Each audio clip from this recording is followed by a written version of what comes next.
तार्किक और भावनात्मक सोच के बीच संतुलन कैसे रखा जाए का यदि हम दिमाग से सोचेंगे तो दिल नहीं होगा और यदि हम दिल से सोचेंगे तो दिमाग नहीं होगा। लेकिन ये सोच लेना कि आप इमोशनल हैं तो आप दिमाग आपका बंद हो जाएगा। विषय वस्तु उसके अनुरूप ये तय किया जाए कि उसमें क्या चीज आपको ज्यादा सफल बनाएगी। इस बात को समझना पड़ेगा कि जिस विषय पर आप निर्णय लेने वाले हैं उस विषय में किस चीज की ज्यादा जरूरत है।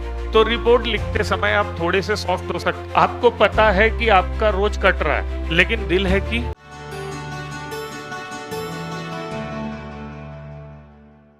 तार्किक और भावनात्मक सोच के बीच संतुलन कैसे रखा जाए का सिर्फ एक जवाब है। जो तार्किक है वो इमोशनल नहीं है और जो इमोशनल है वो तार्किक नहीं है। ये सोचना ही गलत। हमने इनको दो स्पेक्ट्रम बना लिए हैं अपने जीवन के कि यदि हम दिमाग से सोचेंगे तो दिल नहीं होगा और यदि हम दिल से सोचेंगे तो दिमाग नहीं होगा। ऐसा सोचना गलत। एक तार्किक व्यक्ति भी भावनात्मक हो सकता है और एक भावनात्मक व्यक्ति भी तार्किक हो सकता है। तो ये जो दो स्पेक्ट्रम है, इन दो स्पेक्ट्रम में ये रैशनैलिटी है, ये इमोशन है और ये आइडिया आदर्श स्थिति है। इंसान यहां कहीं मिलता है। समझ रहे हो क्या बोल रहा हूं मैं? और जितना इसके पास आएगा तब हम कहेंगे कि इसके बीच में क्या हुआ, संतुलन हुआ। ठीक है ना? लेकिन ये सोच लेना कि आप इमोशनल हैं तो आप दिमाग आपका बंद हो जाएगा, ऐसा नहीं है। हाँ, इसके नजदीक ज्यादा जाते जाओगे तो दिक्कत होगी। अब आपने कहा कि इनके बीच में बैलेंस कैसे लाया जाए, तो इसके लिए तरीका है कि सब्जेक्ट जो है, विषय वस्तु, उसके अनुरूप ये तय किया जाए कि उसमें क्या चीज आपको ज्यादा सफल बनाएगी।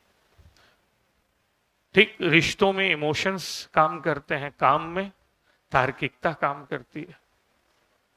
ठीक है ना? इस बात को समझना पड़ेगा कि जिस विषय पर आप निर्णय लेने वाले हैं उस विषय में किस चीज की ज्यादा जरूरत है और उस स्पेक्ट्रम में पूरा खत्म मत कीजिए यदि उस विषय में तार्किकता ज्यादा जरूरी है। जैसे आप सरकारी क्षमता में निर्णय ले रहे हैं, संवैधानिक क्षमता में निर्णय ले रहे हैं, ये एथिक्स का टॉपिक है जो आप पूछ रहे हैं, तो नेचुरली आपको किसको ज्यादा अपनाना पड़ेगा?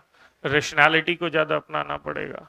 ठीक, फॉर एग्जाम्पल आपके किसी अनुज ने भ्रष्टाचार किया है लेकिन वो पैसा उसने अपने बेटे के दिल के ऑपरेशन के लिए लिया था। अब काइंड ऑफ इमोशन भी है लेकिन रैशनैलिटी, आपका दायित्व ये कहता है कि यदि उसने पैसा खाया है, जरूरी काम के लिए भी खाया है, तो आपको उसकी रिपोर्ट लिखनी पड़ेगी।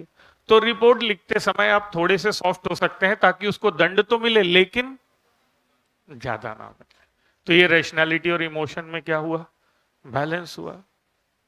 ठीक, आपको पता है कि आपका रोज कट रहा है रिश्ते में,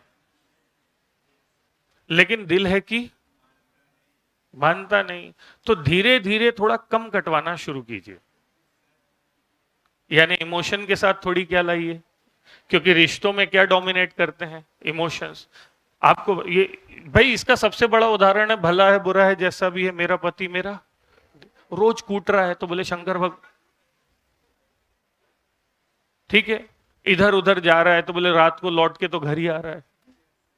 तो इस लेवल का आपका इमोशनल डिवोशन है, तो धीरे धीरे उसको मैसेज दीजिए कि भाई यदि आपने ये गलत काम जारी रखे तो आपके साथ रहना संभव नहीं होगा। और फिर अंत निर्णय क्या होगा रैशनैलिटी का, कि आप अलग हो जाएं। ये रिश्ते में भी, तो ये एग्जाम्पल से बता रहा हूं कि how you can trick balance. लेकिन दोनों में ही एक चीज जो बहुत जरूरी है वो है आपका अपने दिमाग पर और दिल पर, दोनों पर क्या होना चाहिए, कंट्रोल। इसी कंट्रोल को क्या कहा गया है, पेशेंस प्लस टॉलरेंस। देखो आखिरी में हर चीज कहां आ जाती है, पेशेंस एंड टॉलरेंस। सारे इमोशंस के केंद्र में वही है